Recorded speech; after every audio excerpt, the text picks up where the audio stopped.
Welcome back. In case you're joining us right now, we're talking about nutrition with Professor Elizabeth from Kenyatta University.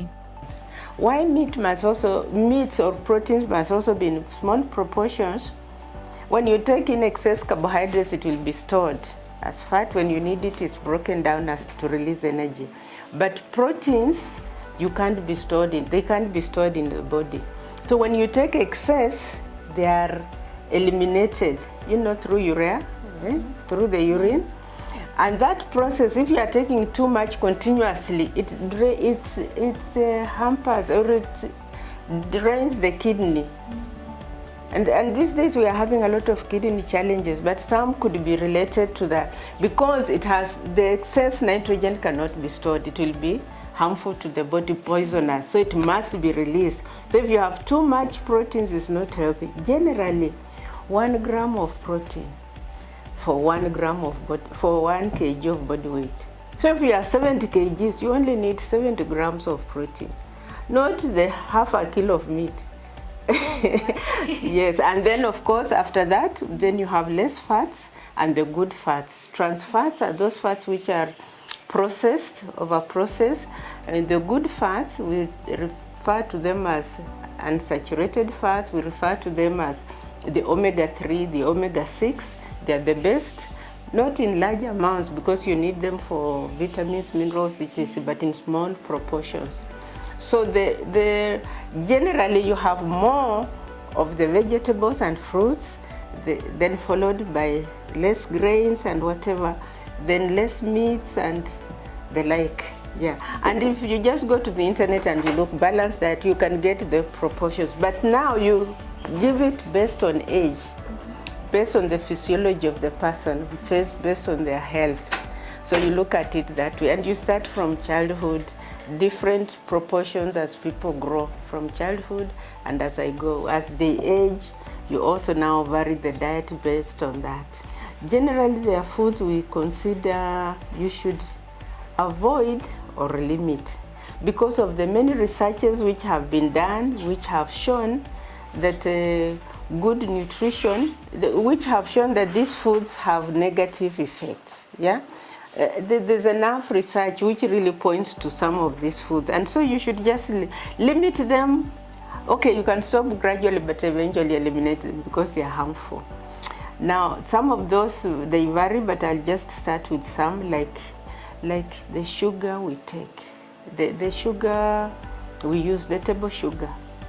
It has high sucrose. It's good because of energy, but high amounts have been shown to be detrimental. High amounts have been shown to contribute, like it is the best food for cancer cells. So they enjoy it. It is like manure. So the cancer cells grow very fast because of that. So like the white sugar, it really should be limited, used in very small amounts. Then fats, and especially trans fats.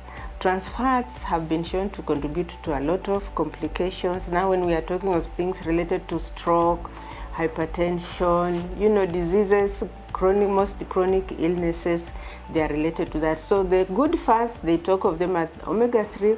Generally what I say, the good fats try to buy like the oils, but the oils that are in, for a layman, I could say, buy the oils that are in clear bottles. You can see it is oil.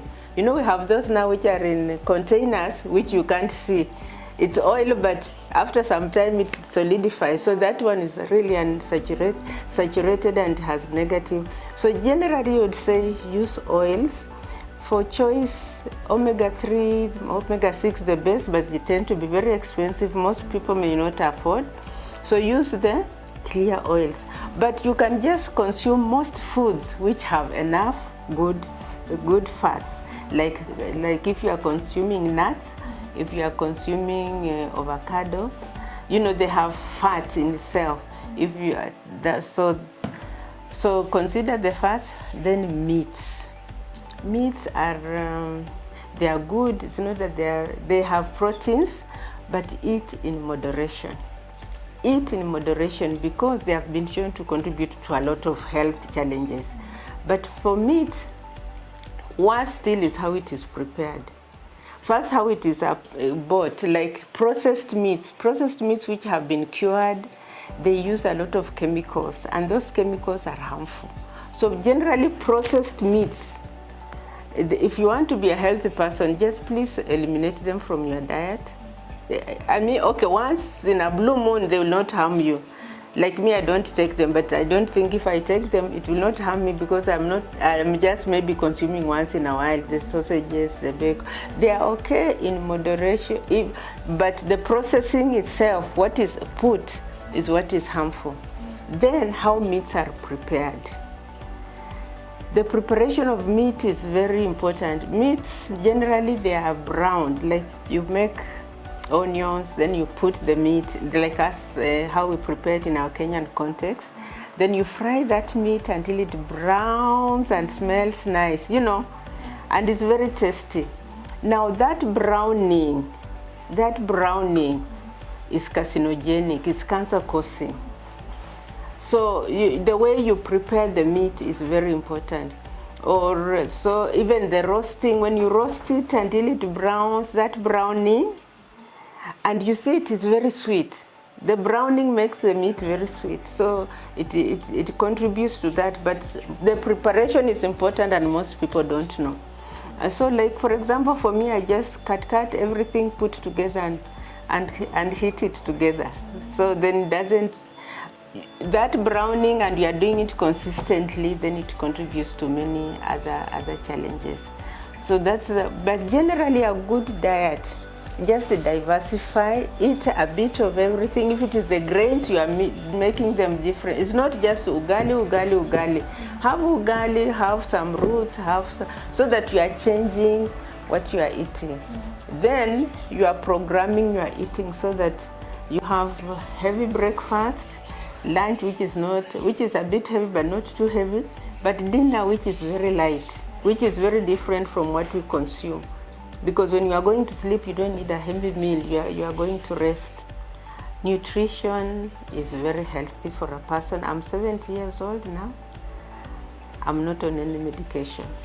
And basically I eat well. Of course, God has also blessed me with good health.